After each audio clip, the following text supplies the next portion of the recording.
सबैजनालाई जय मसीह। अनि आज चाहिँ तपाईहरु मध्ये कोही जीवनमा यस्तो सोच्नु भएको छ, सत्य कुरालाई खोज्दै हुनुहुन्छ अनि सत्य कुरा खोज्दा पनि तपाईले भेटाउनु भएको छैन।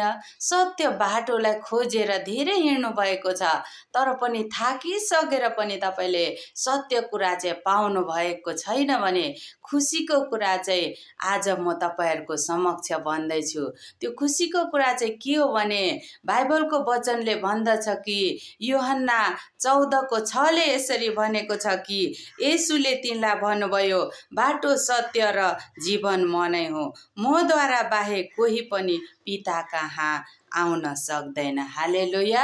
आज साँच्चै नै बाटो सत्य र जीवन चाहिँ येशू प्रभु मात्र हुनुहुन्छ अनि येशू प्रभुमा मात्रै हामीले सत्य कुरालाई पाउन सक्दछौं। अनि यदि हामी सत्य कुरालाई नपाइकन, सत्य कुरालाई नहेरिकन हामी चाहिँ बाटो अल्मलिएर त्यो सत्य कुरालाई खोज्दै छौं भने चाहिँ हामीले येशू प्रभुमा त्यो पाउन सक्दछौं। अनि त्यो कुरा चाहिँ मैले पनि विगतका दिनहरुमा धेरै खोजेको थिएँ अनि मैले चाहिँ त्यो येशू प्रभुमा पाइसकेको छु।